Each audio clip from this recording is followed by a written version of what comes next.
Greetings,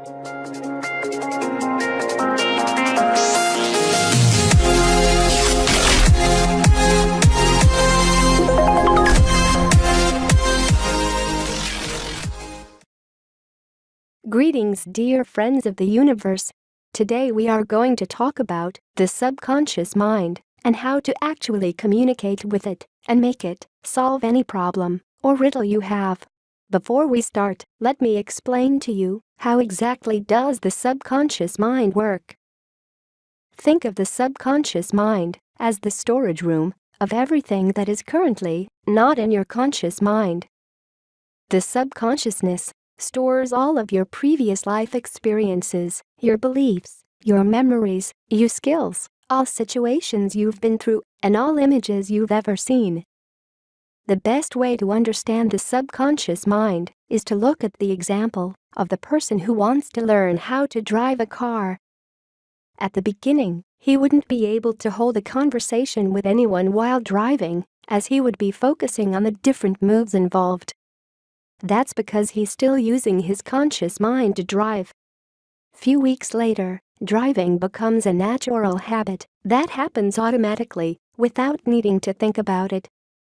That person could even start using his cell phone or talking to his friends while driving.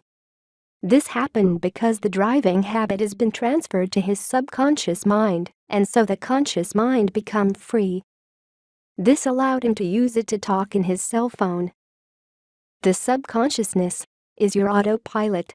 It is responsible for the automatically triggered feelings and emotions that you suddenly experience upon facing a new situation. If you were about to give a presentation, then all the fear and anxiety feelings you might experience are in fact launched and controlled by your subconscious mind. The consciousness is, on the other hand, responsible for logic, calculations, and all actions that are performed while you are conscious. The subconsciousness also controls other functions in your body, like breathing and heartbeats. Another good example that can help you better understand the subconscious mind is the process of breathing. Another amazing things the subconscious mind can do is to solve your problems and give you the best solutions. I'm gonna teach you some great ways to actually communicate with it. Here's a situation that happens to many people. You're walking down the street, completely relaxed, and you are not thinking about any particular thing. Then all of a sudden, the solution to a problem you've been working on for weeks pops into your head out of the blue. You wonder why you didn't think of it before. Has this ever happened to you? If the answer is yes, then you've experienced your subconscious mind at work. The subconsciousness will continue to work on a problem long after you leave it. This is known as incubating the problem. Many people report that their best ideas come when they are not working or even thinking about their problem. It was well known that when Thomas Edison was stonewalled by a problem, he would lie down and take a nap and allow his subconscious mind to work on it. Incubation usually involves setting a problem aside for a few hours, days, or weeks and moving on to other projects. This allows the subconscious to continue to work on the original challenge. The more interested you are in solving the challenge, the more likely your subconscious will generate ideas. The creative act owes little to logic or reason. In their accounts of the circumstances under which big ideas occurred to them, scientists have often mentioned that the inspiration had no relation to the work they happened to be doing. Sometimes it came while they were traveling, shaving, or thinking about other matters. The creative process cannot be summoned at will or even cajoled by sacrificial offering. Indeed, it seems to occur most readily when the mind is relaxed and the imagination roaming freely. That is the reason why some of the best ideas come in the shower. Highly acclaimed British philosopher and mathematician Bertrand Russell was quoted in The Conquest of Happiness as having said, "I have found, for example, that if I have to write up on some rather difficult topic, the best plan is think about it with the greatest intensity of which I am capable for a few hours or days, and at the end of the time, give orders, so to speak, that the work is to proceed underground. After some months, I return consciously to the topic and find that the work has been done." Before I had discovered this technique, I used to spend time in the intervening months worrying because I was making no progress. I arrived at the solution none the faster for this worry, and the worrying time was intervening, months were wasted.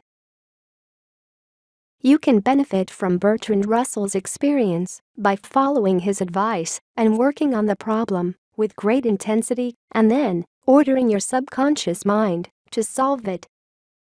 An easy way to communicate with your subconscious mind and give it your orders is to write it a letter.